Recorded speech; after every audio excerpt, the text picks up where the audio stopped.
Muy buenos días tengan todos ustedes y bienvenidos a esta sección Iglesia Urbana de Fraternidad Cristiana de Irapuato. Estamos ubicados en el Parque Cimacuático al sur de la ciudad de Querétaro, a unos 20-30 minutos al sur de la ciudad de Querétaro. Y tenemos el placer de estar con nuestro hermano Javier Lullo. Buenos días, hermano, ¿cómo está? Buenos días, muy bien, gracias a Dios. Cuéntenos usted a qué se dedica. Bueno, yo soy doctor en física, soy un científico. Yo estudié la licenciatura de física en Lima, Perú, y el Señor me dio la oportunidad de venir aquí a a México, y pues ahí hice mi estudio de posgrado, maestría y doctorado en el CIMESTAP, Centro de Investigación del Instituto Politécnico Nacional. Luego tuve 2 años de postdoctorado en Brasil. En Brasil, en Campinas, y luego me vine aquí a México a trabajar en diferentes lugares, centros de investigación y universidades, y actualmente estoy trabajando en la Universidad Politécnica Santa Rosa Jauregui. Vaya, eso es un gran prestigio, tiene muchos doctorados al parecer. Cuéntame sobre sus estudios. ¿Cuántos años estudió? ¿Cuántos años tuvo que haber pasado para hacer lo que ahora es? Claro, bueno, el posgrado, la maestría es difícil, pero es algo muy bonito. A mí me gusta mucho la física. Son 2 años, y en aquel tiempo pues yo también invertí 1 año de tiempo en la tesis de maestría. Después hay que dar un examen de admisión, y el doctorado son mínimo 3 años, entre 3 a 5 años, dependiendo de si es un trabajo teórico o es un trabajo experimental. Después de ahí son 2 años más que estuve en Brasil, porque la idea del postdoctorado es que un investigador sea independiente y después pueda regresar, digamos, a un instituto y proponer trabajos de investigación aplicados o dirigir grupos de investigación. ¿Cuántos años tiene que se vino usted para acá, para México? Para México, pues yo ya tengo como alrededor de unos 20 años que ya estoy en México, sí. Es bastante tiempo. Me gustó mucho México y me quedé, no sé por qué, tal vez el nopal. Nopal, los frijoles, las gorditas. En esta ocasión, quisiera preguntarle una cosa.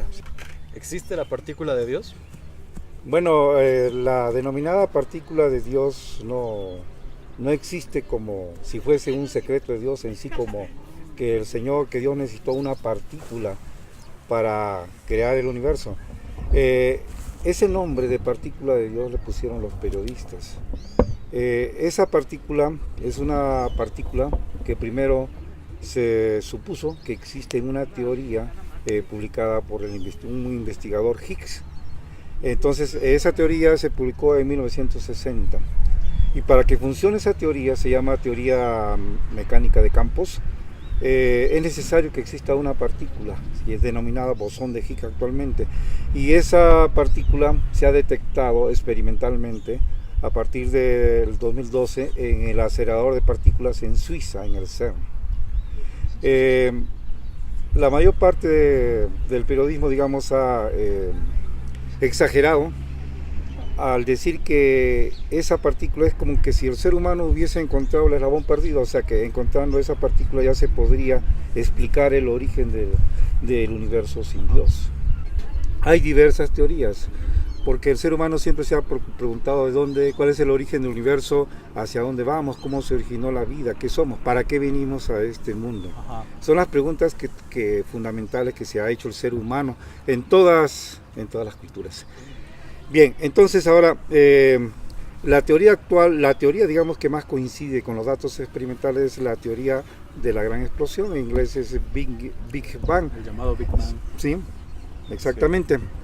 Entonces esa teoría dice, digamos, la teoría primera tradicional, que inicialmente pues existía un punto extremadamente denso, de alta densidad, con una energía inicial, un punto de materia, y eso explosionó.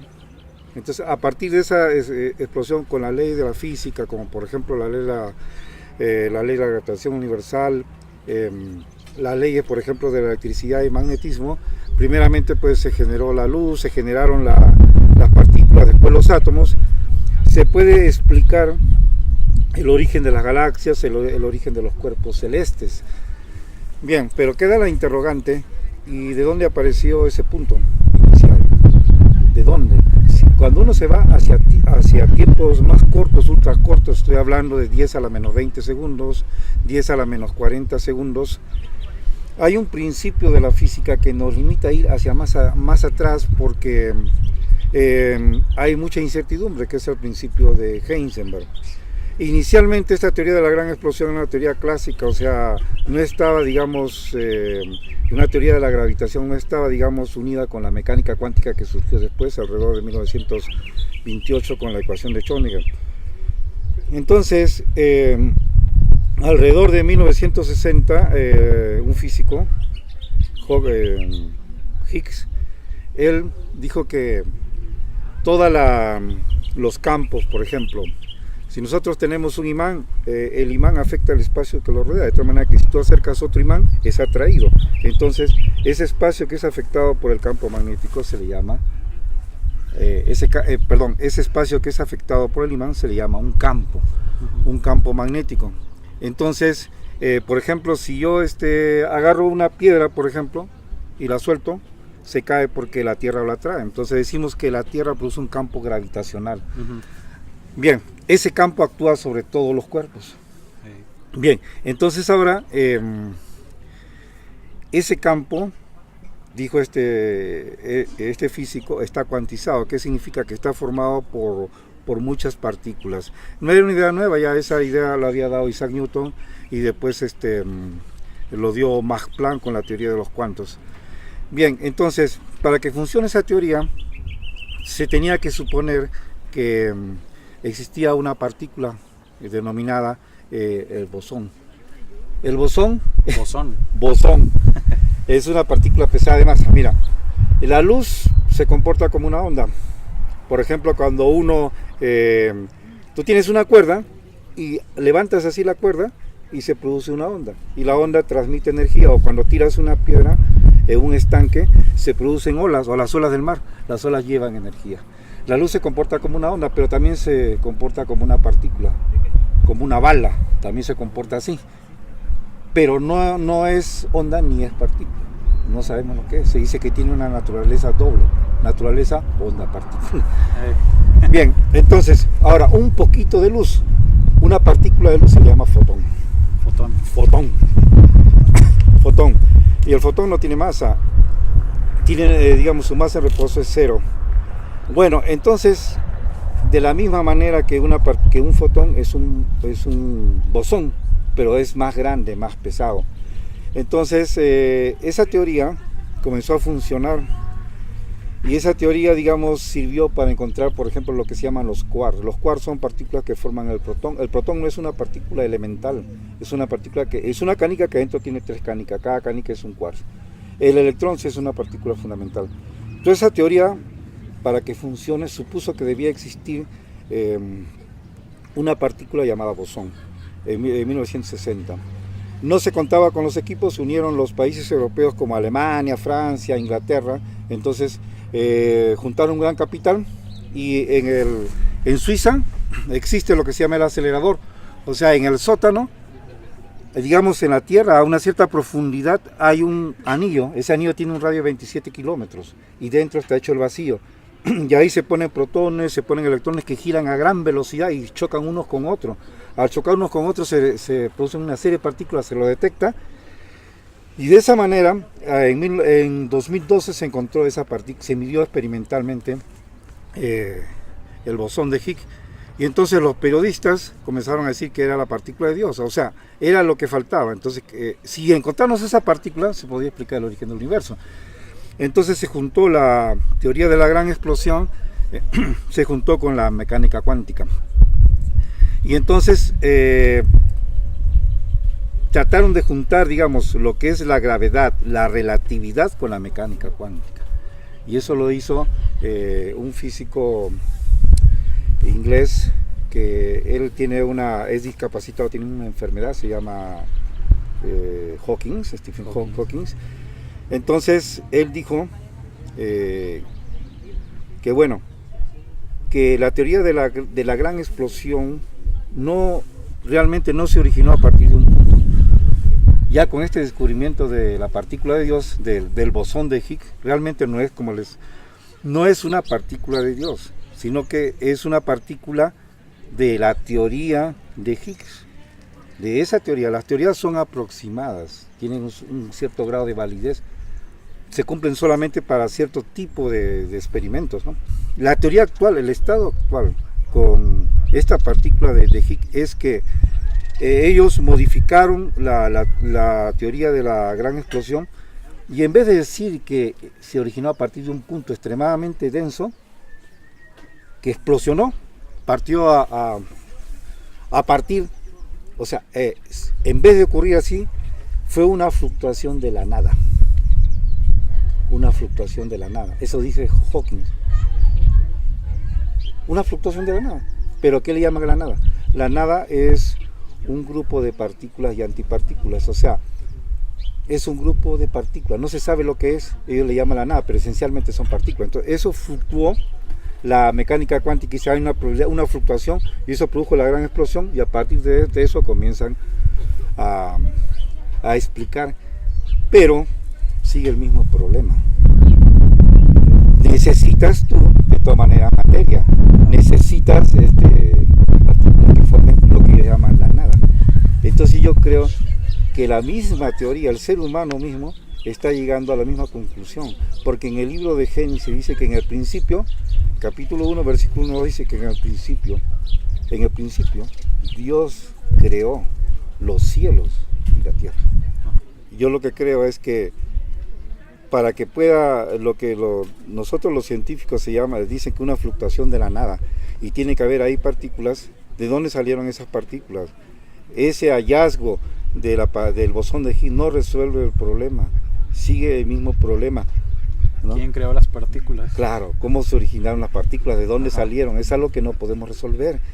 Y yo lo que creo es que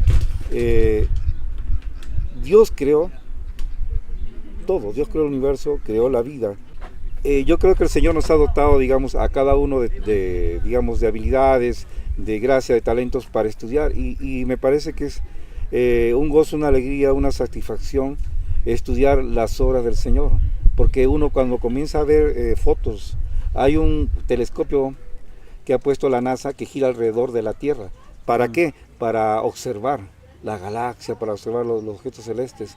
Y en el libro de Job habla que la Tierra es redonda, habla que Dios creó las Pleiades, que Dios creó las constelaciones.